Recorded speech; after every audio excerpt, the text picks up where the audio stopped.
जी अस्सलामुअलैकुम वरहमतुल्लाहि वबरकातुहू जीဒီနေ့ကတော့29ရက်6လ2025ပေါ့နော်ဒါကတော့ဒီမိတ်ဆွေတွေကတော့ကျွန်တော်ကို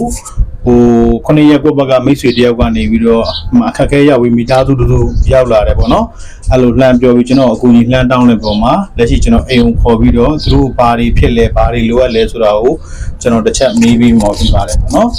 ဒီဘာဘီခုဒါဘယ်ကလာတာတမီးဆိုင်လာရလိုက်တာပဲနေတာလိုက်တာမှာပဲနေဇာတိကလိုက်တာပဲမှာလေဆိုင်လာရ1 2 4က1 2 4ကဟုတ်ဘာအခက်ခဲတွေရှိတယ်အခက်ခဲခက်ခဲရှိရတော့ယောက်ျားထောင်ကြနေရလေဟုတ်လားယောက်ျားထောင်ကြနေတာပြီးတော့စကုန်းကားနဲ့ကြနေရနနကန်ဆောင်မှုနဲ့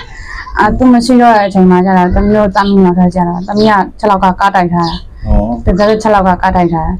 သူတို့နှစ်ယောက်နဲ့ကျတော့ तू ကအလုပ်လုပ်ကြည့်တယ်ဟုတ်လားဘာလုပ်လဲခလီကခလီဆိုင်ဒီဟုတ်လားဒါသမီးကြီးပဲလားကြီးဒါ तू ကကျတော့အာဘီကျောင်းနဲ့တက်တယ်ပမာကျောင်းနဲ့တက်တယ်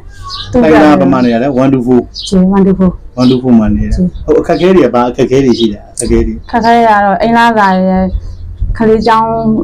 နေဖို့စားဖို့လေးရယ်လို့ရှင်အိမ်ရခင်မပါဆယ်လေးပါလည်းမပို့ပေးနိုင်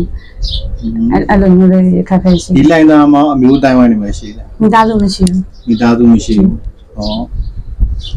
ဒီအခုတော့ဒီမှာဒါလိုင်းသားရ1 2 4อ่ะပေါ့နော်လိုင်းသားရ1 2 4ကနေပြီးတော့ကျွန်တော်ဟိုဘက်9ရက်ကမိတ်ဆွေတူကနေပြီးတော့သူတို့ဒီလိုအခက်အခဲရောက်ပြီးလာတယ်ဆိုရင်ကျွန်တော်ခေါ်ပြီးပြောတဲ့အချိန်မှာကျွန်တော်ဒီမှာအိမ်ကိုခေါ်ပြီးတော့လက်ရှိမေးပေးတာပေါ့နော်ဒီဗီဒီယိုရိုက်တယ်ဆိုတာလည်းဘာပြီးခွင့်ပြုချက်နဲ့ပဲရိုက်ပေးတာနော်ဒီဗီဒီယိုရိုက်တယ်ကောင်းခွင့်ပြုကျွန်တော်တို့မှာလည်းပုံမှန်ပြောမယ်ဆိုအလူငွေကလုံးလုံးမရှိဘူးမရှိတဲ့ပုံမှာဒီမှာကျွန်တော်မှရှိတဲ့အလူငွေလေးကိုတော့ကျွန်တော်ဒီဘာဗီကိုဒီနေ့လှူပေးလိုက်မယ်ပေါ့နော်သူတို့ရဲ့အခက်အခဲတွေကတော့အများကြီးပဲခလေးလေးရတယ်လောလောဆယ်ကဒီဘာဗီကတော့သူက6တော့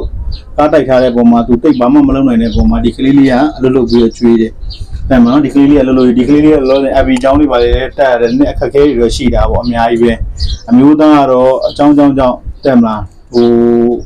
ထောင်ထဲမှာဆိုတော့သူကလောလောဆယ်သူ့ကိုလည်းသူသွားတွေ့ဖို့ဘာညာသူ့မှာအခက်အခဲတွေရှိတယ်ဆိုတဲ့အကြောင်းကိုလည်းဒီမှာပြောပြတယ်ပေါ့နော်ဟုတ်ပြီဒါကတော့အခုလောလောဆယ်ကျွန်တော်လူပေးမှာကတော့ဒါထိုင်းနိုင်ငံကနေပြီးတော့အမေရိကန်ဘိုင်ကကျွန်တော်ဘယ်မှာပဲဖြစ်ဖြစ်လူတဲ့နေရာမှာလူဆိုပြီးငွေ3000လူလာတာရှိတယ်နော်အမေရိကန်ဘိုင်ကငွေ3000လူလာတာရှိတယ်နောက်ထပ်အမီမပေါ်လို့သူတူကနေပြီးတော့သူ့အဖေရဲ့အမေရဲ့ဆုံးသွားတဲ့သူ့သမီးရဲ့အတွက်ကိုအမေမပေါ်လို့သူတူကနေပြီးတော့ကျွန်တော်ငွေ3000လူထားတာရှိတယ်ပေါ့နော်ဘာမှပဲပြည့်လိုရတဲ့နေရာမှာလူဖို့ဆိုတော့အဲ့တော့ကျွန်တော်အဲ့6000ကိုဘာပြီးလူပေးလိုက်မယ်ပေါ့နော်